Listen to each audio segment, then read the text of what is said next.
Yo, what's up? Ako nga pala si Yolab ng Dr. Jutes at ngayon ay may kasama tayong maganda, sexy, at shala na model. Representing the group of Ashen Babes. Madamo kayo ng model si Yolab, interviewer, vlogger, bastos. Pwede ba kitang tanungin? Oo naman, go ako dyan. Sinabi ko na yung huli ha. Bastos, pwede ba kitang tanungin? Pwede. Okay, with permission. Eto na, isa lang naman ang tanong ko sa'yo. Gusto ko sagutin mo ng tapat at totoo. Okay. Eto na! Have you tried one night stand? One night stand? Oo naman. Okay, paano nangyari ang one night stand? Di ba siya, na-meet mo ba siya through chat, through Facebook, personal? Paano? Pwede mo ba ikwento sa amin? Sa bar. Sa bar, so inuman, shot, ganon. Okay, ano siya, stranger or kilala mo na? Stranger. So paano nangyari na nagkakilala kayo sa loob ng bar? Parang ganito lang. Hi, nice to meet you. Hello, I'm Yola. Nice to meet you. So, nagkakilala na isa-isa. Anong next na nangyari habang nag-iinuman kayo sa loob ng bar? Siyempre nalasing na, diba? For the tipsy. Pero tipsy na siya. So talagang nagpakalasing ka. Siyempre, pogi. Pwede mo ba i-describe sa akin kung ano yung characteristic definition ng pagka-pogi ni Kuya Guy that night? Okay. Siyempre, tall. Tall? Handsome, of course. Handsome? White skin. Ano ba yan? Medyo macho, paya? Sakto lang. Sakto lang. So ano yung nagustuhan mo kay Kuya Guy that night? Ba't mo natipuhan? Siyempre, gentleman siya. Gentleman, so may mga parang, are you okay? You want water? Very ano siya eh. Caring siya sa akin. Lagi ina-assist, shot ka na, gano'n. Oh my God. Lang ba? Mga gutom ka ba? Gano'n. Okay, so eto na, for example, magmamadaling araw na. Magsasara na ang bar, mag-uuwian na kayo. Paano eksena ni gentleman Kuya Guy sa'yo? Parang may paghatid. Ano naman? Ano naman reply ni ate girl? Siyempre, sige, saan tayo?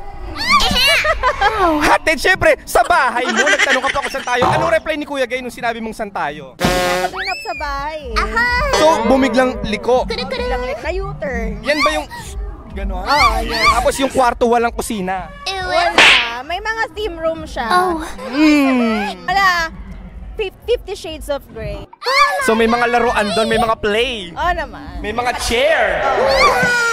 So nung pinasok ka na dun sa kwartong walang kusina at may mga laruan na hindi pambata, anong unang ginawa mo pagpasok ng room? Siyempre sinara na ni Kuya Guy, sinara na. Anong atake ni Madam for the upo, higa, or paano ba? For the bathtub, shower. Ay, for the jacuzzi! Yeah. So, ino-on na. Okay, so for example, may tubig na, nagja-jacuzzi na, umaambon-ambon na, kumukulo-kulo na yung jacuzzi. Anong atake ni Madam? Siyempre, maliligo ako, diba? So, nagubad ka ng clothes. Oo naman. Pero, siyempre, hindi naman ako nagpakita agad. Yes, for the two-piece. Yeah. Oh my God. So, naliligo na. Sinabayan ka ba ni Kuya Guy sa loob ng jacuzzi? Sabi ko, sabayan mo naman ako. Ano ako lang? Ganda. So, nung pagsabay ni Kuya, di ba naka-two-piece si Madam Ashen? How about the gentleman Kuya Guy? Anong suot sa loob ng jacuzzi? Wala eh. Oh my God. Literal na talagang tinanggal lahat. Ang tanong ko, nung nasa loob na kayo ng jacuzzi, syempre, na-sight mo na, wag kang magsisinungaling. Nakita mo. Nung nakita mo yung nauticals ni gentleman Kuya Guy, ang pinakasikat na tanong ni Yolab, ano yun? Dax or Kaling semi lang. gitna, middle? Gitna lang. Kung i-estimate mo from 1 to 10, anong rate mo? 7. Uy, at least pasok. 7. Ang tanong ko, nung nandun sa loob ng jacuzzi, si Kuya, walang suot. May umangat ba, tumigas, may nagalit ba? Paano? Siyempre, nasagi ko. Pagsagi mo, pagsiko mo, pagsagi, anong atake? Nagalit ba yung hotdog? Galit na galit. Iba ang ganda mo. Sagi pa lang yun. Sagi pa lang. Nakita ba naman niya yung katawan ko? True. Alam mo yung mga viewers narinig, nakita, yung mga viewers nagtatampo. Sila din daw gustong makita. Pwede bang onting ganun lang nung jacket, pa-sexy lang? Okay lang ba? Oo naman. Eto na guys, eto na ang gusto nyong makita. Ang nag-iisang sexing katawan ni Madam Ashen. Can we see? Ayan na. Oh. Sorry. Diba? Guys, alam nyo, kala nyo libre lang yon. Mag-send kayo ng Gcash kay Madam Nikki Ashe, may bayad yun. Charot. Eto na nga, nasa jacuzzi na kayo, nakapagligo na kayo, nakapag-hygiene na, lahat nagawa nyo na sa jacuzzi. Ano naman next after ng jacuzzi? Can you share to us kung ano nangyari doon sa loob ng... Naghiluran.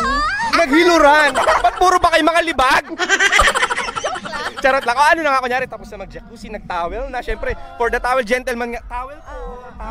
Nag-towel ka na, nakatapis ka na. Anong next na eksena? Siyempre, higa. For the higa. higa. Laseng, shenglot, for the higa. So, Nakita ko yung chair eh. Sabi ko, try nga naman natin yun. may pag-try ng laruan na hindi pambata. Chair mo. Inupuan mo na yung chair. Pag upo mo, si Kuya Guy, umeksena na ba ng atake? Naman. Anong atake ni Kuya Guy? Pero bago ko yun ginawa, siyempre sinayawan ko muna. Ang Madam Nikki galing sa group na Ashen, dancer, nakaramdam ng isang malupit na sayaw. Napatugtog pa nga ako na Anong tugtog that night? Versace on. At nahulog ang Versace, pinulot, inakyat. Talagang mapapa on the floor. Mapa on the floor ka talaga. Hindi lang sa floor. Mapapakama ka. Ang tanong ko kasi di ba nakatapis ka no, nakatupis? Kailan mo tinanggal lahat? Siyempre, paunti-unti. Anong unang tinanggal dun sa two-piece? Up or down? Siyempre, yung up. Okay, pagtanggal ng up. Anong eksena ni Kuya Guy? Anong reaction nung nakita ang Coco Melon? Nagulat siya. After nataas, syempre sunod na ang pambaba. How was the reaction of Kuya Guy naman nung nakita na yung totally lahat? Siyempre, mas lalong... Ganado. Sana siya ganun. Nakita ko. Ngayon ka ba naman makakakita na puli pack, hindi lang ganda, may katawan mo. Oo naman. Alam mo hindi ka hipo. Ano? Alam mo ano ka? Beef steak. Well done, tempered, ganon, ini-slice, tapos sabay crunch. Ito na nga, trinay nyo na lahat. Nakailang rounds kayo that night? May I ask? Tipsy na kasi eh. Pwede na dalawa. Pwede na yun. Kasi one night stand, dapat isa lang. Dumalawa pa. In-extend. Extend. Actually, check out na nga kami. Extend pa! At tanong ko, sino nagbayad ng extension? Wala naman, hindi naman ako magbabayad. Tsaka sa ganda mong yan, Ano naman siya nagaya, di ba? napaka-gentleman ni Kuya Ga. Eto na nga, sinong performer that night? Is it the girl or the boy or give and take? Give and take. Yun ang gusto ko, nagtutulungan. Siyempre, How was the performer of Kuya Guy that night? Nasatisfy ba ang isang madam? ano naman, nasatisfy. Wow! At eto, Siguro siya, nasatisfy. malalaman natin yan pag napanood niya. Mag-comment ka dito kung nasatisfy ka. Kung may message ka sa naka-one night stand mo ngayon, baka napapanood niya. Anong message mo sa kanya kung mapapanood niya to? Hi, naalala mo pa ba ako? Uy, ang tanong ko, di ba, nangyari na nga yun? After all ng lahat, ano yung hindi mo makakalimutan na sinasabi niya habang ginagawa niyo yun? Ang sarap mo. Tapos, di ba, tapos na, kunyari, bye-bye, thank you, hinatid ka na sa inyo. Nag-chat pa ba si Kuya Guy after or dead man na at all? Nag-chat pa siya. Anong chat ni Kuya Guy? Text ulit tayo, ha? Ayun, pag uwi, kamusta? Parang wala lang nangyari. Walang pagyaya ulit na parang next time ulit, ha? Parang ganon. Wala naman. Wala na. Wala nang ibang intention. Wala naman. Hanggang doon na lang. Uy, maraming salamat, madam, for this long interview.